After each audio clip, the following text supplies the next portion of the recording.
prossima, perché ormai quasi tutti questi corridori la conoscono e dovranno cercare di stare più vicini possibile al gruppo della maglia. Credo che ormai le posizioni sono queste, potrà cambiare un po' di qualche secondo i distacchi, ma non molto da qui all'arrivo. No?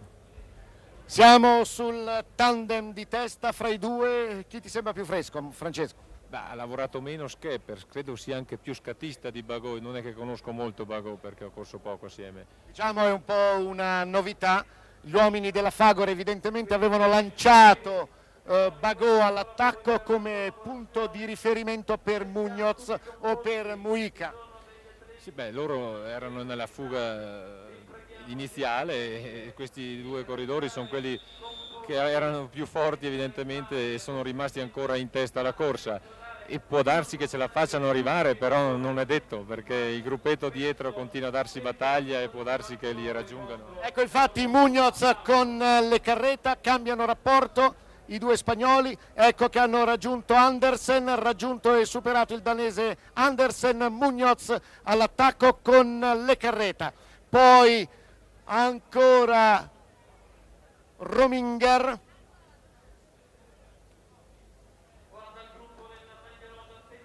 Le Carreta con Muñoz, poi Giupponi, poi ancora la maglia rosa, poi Visentini, ecco qua Visentini con Millar, poi il biondo olandese Vinen. Il gruppetto Roming si sta difendendo molto bene, infatti io pensavo che facesse una bella corsa oggi. Negli arrivi in salita che abbiamo di essere all'altezza della situazione, sta andando bene a questo giro perché è andato bene anche nell'ecronometro e speriamo è l'uomo che potrà continuare a fare la classifica.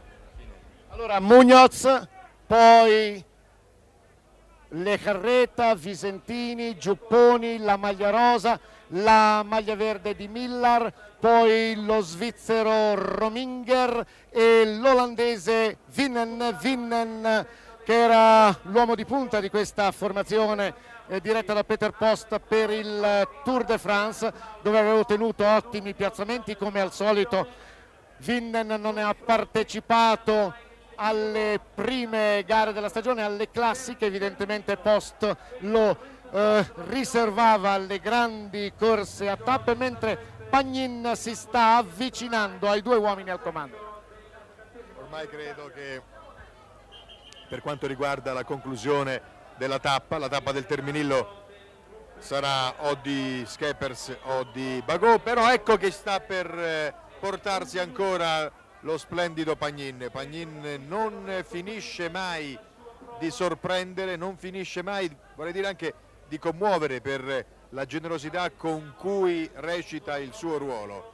Ha provato, ha riprovato, a un certo punto ha perso terreno, però poi dopo aver recuperato, intanto dietro vediamo che si rimuove di nuovo Roche, Millar va al suo inseguimento, quel Millar però che forse qualcuno avrebbe voluto come attaccante oggi, in realtà Millar si sta difendendo, ora magari può anche fare lo sprint e precedere Roche o chi vuole, tuttavia forse ci si aspettava un qualcosa di più, un qualche sconvolgimento di più che non è venuto, anche perché mi sembra che Stefan Roche sia stato quello che abbia fatto capire un po' a tutti che vuole essere lui il vero padrone del giro.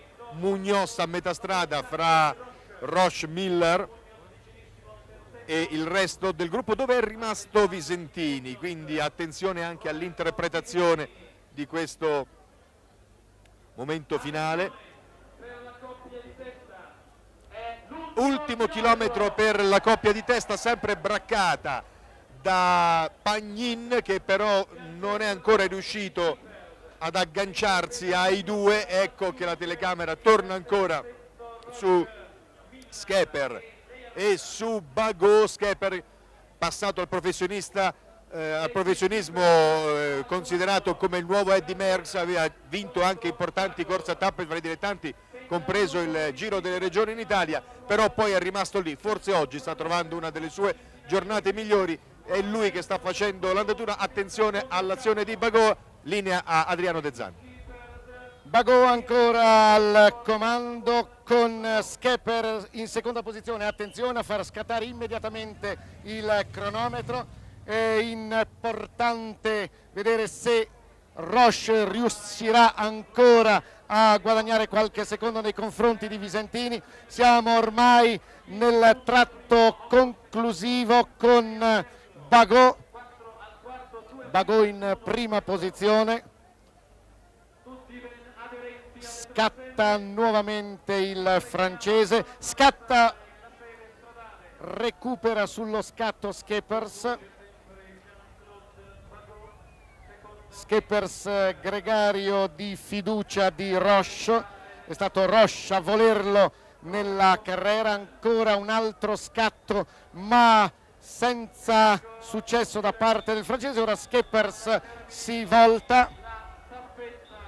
Ecco intanto che stanno arrivando le staffette del giro, la situazione non muta, lanciato lo sprint con Schepers che recupera, resiste però molto bene ancora Bagot, un testa a testa veramente interessante, ancora Bagot al comando ed è Bagot che vince davanti a Schepers, mentre in terza posizione si mantiene Pagnin. Allora, primo un francese, secondo un belga, terzo è il bravissimo Pagnin,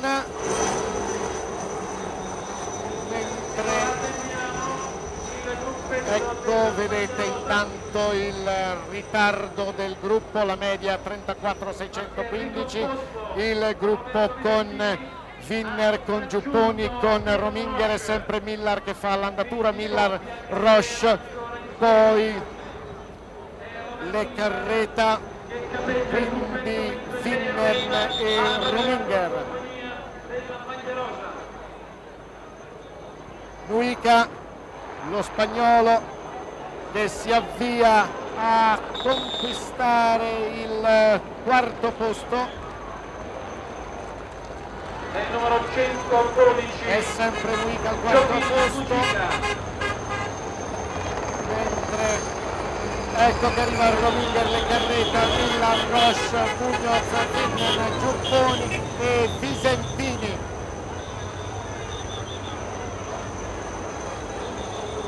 Sgretolato il gruppo,